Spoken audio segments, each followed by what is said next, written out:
नमस्कार, good evening. पूरा दिन बीत जाने के बाद एक ऐसा बुलेटिन जो 24 मिनट में आपको यह बताएगा कि मध्य प्रदेश में आज क्या हुआ। न एजेंडा, न शोर शराबा, बात आपके सरोकार की, खबर आपके काम की। तो चलिए शुरू करते हैं और आपको दिखाते हैं कि मध्य प्रदेश में आज क्या हुआ।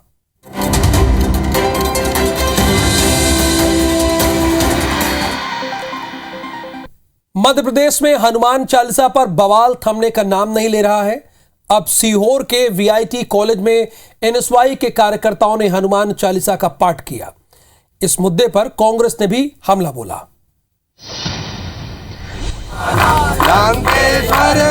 ये तस्वीरें सीहोर के वीआईटी कॉलेज की है, जहां पुलिस की मौजूदगी में एनएसवाई के कार्यकर्ताओं ने हनुमान चालीसा का पाठ किया। कार्यकर्ताओं ने हनुमान चालीसा पढ़ने वाले छात्रों पर लगाए गए जुर्माने का विरोध करते हुए कॉलेज प्रबंधन पर एफआईआर दर्ज करने की मांग की है। कॉलेज प्रबंधन की जो भूमिका है वो गोलमोल है। हमने जो हमारे प्रतिनिधि मंडल ने उनसे बात की, वो भी उनको भी संतुष्टि नहीं दे पाए कॉलेज प्रबंधन के लोग। हमारी स्पष्ट मांग है शासन और प्रशासन से कि कॉलेज प्रबंधन के खिलाफ एक एफआईआर दर्ज की जाए। अगर ये एफआईआर दर्ज नहीं होती है तो एनएसयूआई के जड़बंद आंदोलन पूरे प्रदेश में लगातार जारी है। वहीं कांग्रेस ने भी इस मुद्दे पर सरकार को निशाने पर लिया है। किसी की धार्मिक भावनाओं को ठोस पहुंचाने का काम सरकार या किसी अधिकारी ने या किसी राजनेता ने किया है तो वो निंदनीय है। कुल मिलाकर हनुमान चालीसा पाठ पर जुर्माने को लेकर शुरू हुई पॉलिटिक्स थमने का नाम नहीं ले रही है।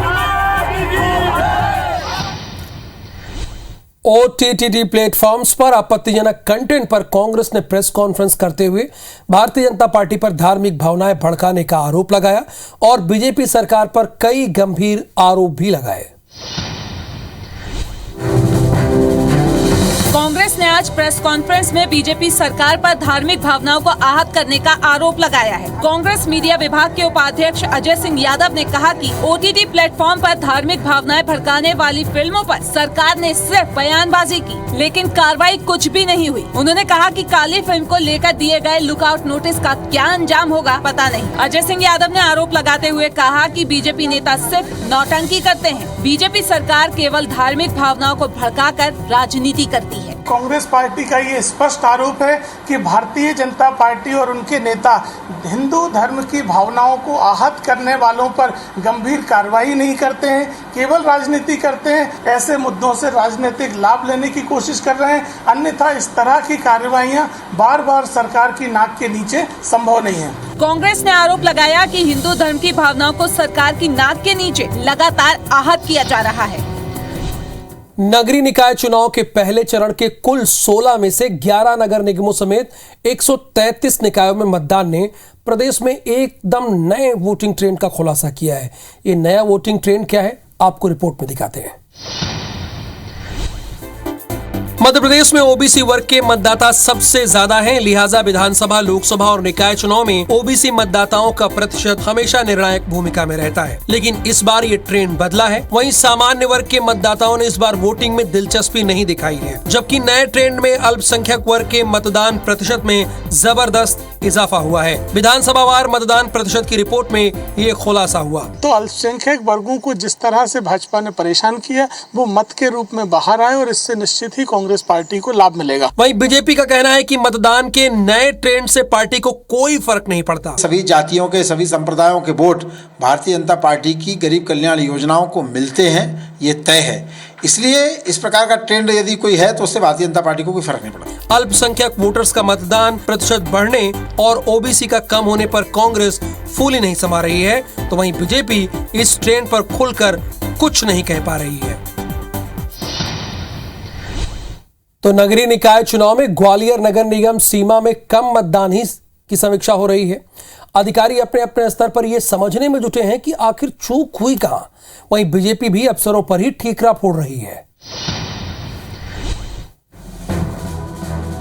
ग्वालियर नगर निगम में कम मतदान को लेकर अफसर एक्शन के डर से मंथन कर रहे हैं, जबकि बीजेपी सोच रही है कम मतदान का फायदा कांग्रेस को हुआ या नहीं। बीजेपी कम वोटिंग का ठीकरा प्रशासन पर फोड़ रही है और आयोग को पत्र लिखकर जिम्मेदार अफसरों पर कार्रवाई की मांग की है। कई जगह तो वार्ड भी बदले हैं, इस तरह की शिकायतें हैं। इसका असर मतदान पर निश्चित रूप से हुआ है। राजनीतिक जानकारों की माने तो इस बार बीजेपी का रिकॉर्ड तोड़कर कांग्रेस नगरीय निकाय चुनाव में अपना परचम लहरा सकती है। कांग्रेस भी कॉन्फिडेंट दिख रही है। मतदान का परसेंट कम ज्यादा से कोई फर्क नहीं पड़ रहा है और जनता इस बार मन बना चुकी है, कांग्रेस के साथ खड़ी है। प्रशासन ने 2 अफसरों को जांच में लगाया है। वहीं शुक्रवार को एक जोनल अफसर को सस्पेंड भी किया गया है। बारिश भी हो गई, सुबह की शिफ्ट में गर्मी बहुत थी, दोपहर में बारिश हो गई, तो ये तमाम फैक्टर रहे जिसकी वजह से मतदान प्रतिशत में कुछ थोड़ी गिरावट हो सकती है। कुल मिलाकर इस बार जो भी परिणाम आएगा वो बेहद दिलचस्प रहेगा।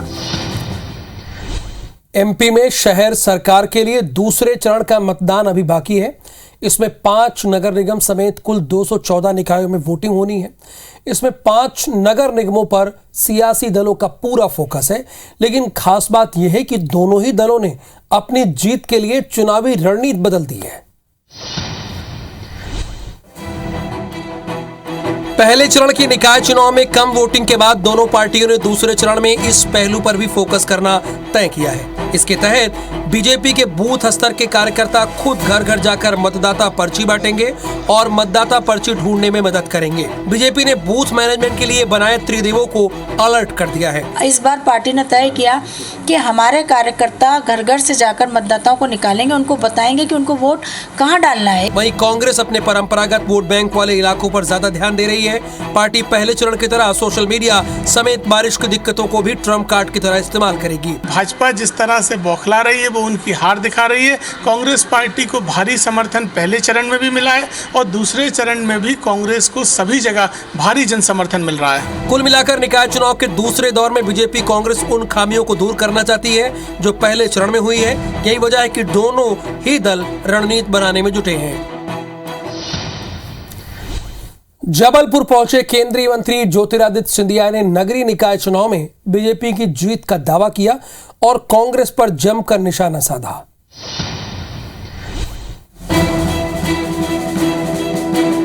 नगरीय निकाय चुनाव के प्रचार के लिए आज केंद्रीय मंत्री ज्योतिरादित्य सिंधिया जबलपुर पहुंचे और दावा किया कि नगरीय निकाय चुनाव में बीजेपी की जीत होगी।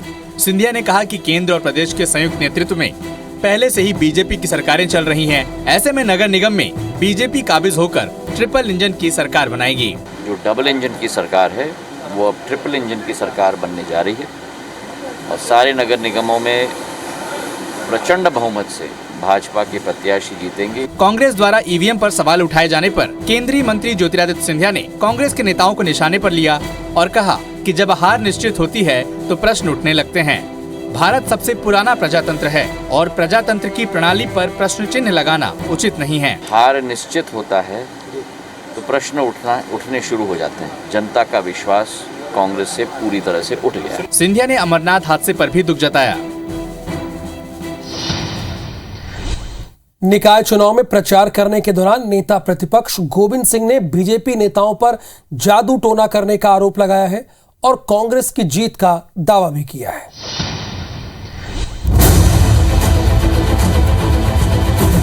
मुरैना नगर निगम में कांग्रेस विधायक और नेता प्रतिपक्ष गोविंद सिंह ने चुनाव प्रचार किया। गोविंद सिंह ने कहा कि ग्वालियर और मुरैना में कांग्रेस के महापौर प्रत्याशी को जनता आशीर्वाद देने जा रही है, तो वहीं उन्होंने बीजेपी पर जादू टोने का आरोप भी लगाया और कहा कि बीजेपी नेता पूरी तरह से तांत्रिक और जादू टोने वाले हैं। साहब बीजेपी भरोसा रखता है, ज्योतिष का ज्ञान उनके पास है, जादू टोना में वे सब जानते हैं, पढ़ के आए हैं। हम लोग जादू टोना विश्वास नहीं कि हमें जनता का जो रुख है भारी समर्थन ग्वालियर और मुरैना में आम जनता का मिल रहा है। गरीब का, नौजवानों का जो उत्साह नजर आ रहा है उससे प्रतीत होता है कि हम दोनों सीटें भारी बहुमत से जीतेंगे। गोविंद सिंह ने दावा किया कि नगरीय निकाय चुनाव में कांग्रेस की जीत होगी। ग्वालियर, चंबल संभाग समेत मध्य प्रदेश में कांग्रेस नगरीय निकाय चुनाव में प्रचंड बहुमत से नगर और ग्राम में सरकार बना रही है।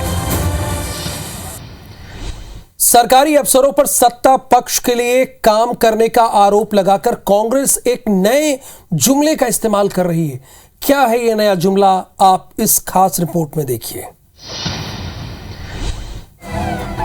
नगरीय निकाय चुनाव के दौरान बीजेपी कांग्रेस एक दूसरे के खिलाफ जमकर बयानबाजी कर रहे हैं, लेकिन इस बीच कांग्रेस ने मध्य प्रदेश की ब्यूरोक्रेसी में फूल छाप अफसरों का जुमला छोड़कर सियासत को गरमा दिया। दरअसल पीसीसी चीफ कमलनाथ के निर्देश पर पार्टी ने एक व्हाट्सएप नंबर जारी किया। कहा गया कि कांग्रेस जिलाध्यक्ष, विधायक और कार्यकर्ता इन नंबर्स पर उन अधिकारियों की शिकायत करें जो चुनाव में बीजेपी के लिए काम कर रहे हैं। कांग्रेस का दावा है कि पिछले 3 दिनों में पार्टी के व्हाट्सएप नंबर पर 100 से ज्यादा शिकायत मिल चुकी है। कांग्रेस ने प्रशासन पर बीजेपी की मदद करने के आरोप लगाए। प्रदेश के हर शहरों से शिकायतें, सारी शिकायतों को एकत्रित किया जा रहा है। 100 से अधिक शिकायतें अभी तक प्राप्त हो चुकी। परिणाम तक जितनी शिकायतें आएगी उसके आधार पर आगे रणनीति बनाई जाएगी। कांग्रेस के इस प्रकार के आरोप पूरी तरह से मिथ्या है। मैंने पहले भी कहा कि हमेशा जब हताशा की ओर होती है तो इस प्रकार के आरोप प्रत्यारोप लगाती है। सरकारी अफसरों पर सत्ता पक्ष के लिए काम करने के आरोप नई बात नहीं। ऐसे में कांग्रेस भी ईवीएम की सुरक्षा के बाद अब अफसरों की कार्यशैली पर फिर सवाल उठा रही है। पंचायत और निकाय चुनाव के चलते मॉनसून सत्र को आगे बढ़ाने पर अब भी संशय बरकरार है। विधानसभा अध्यक्ष गिरीश गौतम का कहना है कि उनके पास अभी तक इस संबंध में किसी तरह का कोई प्रस्ताव नहीं पहुंचा है। पंचायत और निकाय चुनाव के चलते एमपी विधानसभा के मानसून सत्र के आगे बढ़ने पर अभी भी संशय बरकरार है। विधानसभा अध्यक्ष गिरीश गौतम का कहना है कि उनके पास अब तक कोई प्रस्ताव नहीं पहुंचा है। राज्यपाल के पास सत्र की अधिसूचना जारी करने और वापस लेने का अधिकार होता है। संसदीय कार्य विभाग के प्रस्ताव पर विधानसभा अध्यक्ष और सदन के नेता के हस्ताक्षर होते हैं। विधानसभा अध्यक्ष ने कहा कि अभी 25 जुलाई के हिसाब से सत्र चलाने की तैयारी चल रही है और इसके लिए विधायकों के 1516 प्रश्न आ चुके हैं और विभागों को जवाब के लिए भेजे जा चुके हैं। अभी इस तरह की जानकारी विधानसभा के संज्ञान में नहीं है कि कोई तारीख बदली गई है या बदली जा रही है, बदले जाने का कोई प्रस्ताव है। जब आएगा तब देखेंगे। आज की स्थिति में जब हम बातचीत कर रहे हैं, अभी हमारी विधानसभा 25 जुलाई से ही है। आपको बता दें कि पंचायत और निकाय चुनाव के चलते सत्ता पक्ष और विपक्ष 25 जुलाई से शुरू होने वाले विधानसभा के मानसून सत्र को आगे बढ़ाना चाहते हैं, जिसके लिए संसदीय कार्य विभाग राज्यपाल को प्रस्ताव भेजकर अनुरोध करेगा। DAVB में इस साल प्रवेश परीक्षा में देरी हो सकती है। हर साल 15 जुलाई से सत्र शुरू होता था, लेकिन इस बार 15 सितंबर तक शुरू होने की उम्मीद जताई जा रही है। एमपी में इस साल भी कॉलेज प्रक्रिया समय से शुरू नहीं हो सकेगी। अभी भी छात्रों के परिणाम पेंडिंग हैं। तो दूसरी तरफ यूनिवर्सिटी की प्रवेश परीक्षा कराने में देरी हो रही है। इंदौर की देवी अहिल्या यूनिवर्सिटी में यूजी और पीजी कोर्स का नया सत्र 2 माह देरी से शुरू हो पाएगा, जो हर साल 15 जुलाई के आसपास शुरू होता था, लेकिन इस बार 15 सितंबर तक शुरू होने की उम्मीद है। उच्च शिक्षा विभाग का कहना है कि जब तक सीबीएसई की परीक्षा का परिणाम नहीं आ जाता, तब तक प्रवेश बाधित रहेंगे। शहर में कॉमन यूनिवर्सिटी एंट्रेंस टेस्ट के जरिए एडमिशन होता है। उसकी परीक्षा अगस्त के तीसरे सप्ताह में होने की संभावना है। परीक्षा के बाद आपत्ति और निराकरण के बाद रिजल्ट जारी होंगे। सीबीएसई का रिजल्ट आना बाकी, एमपी गवर्नमेंट का आ चुका है और मध्य प्रदेश शासन की 30 तारीख को लिस्ट आने वाली है एडमिशन की। उसके बाद मालूम पड़ेगा कि परसेंटेज का दायरा क्या जाता है। हालांकि DAVB ने 25 साल से हो रही CET को खत्म कर इस साल पहली बार सेंट्रल व स्टेट यूनिवर्सिटी के लिए CUET कराने में नाम जोड़ा है, जिसमें भी दिक्कतें सामने आ रही हैं।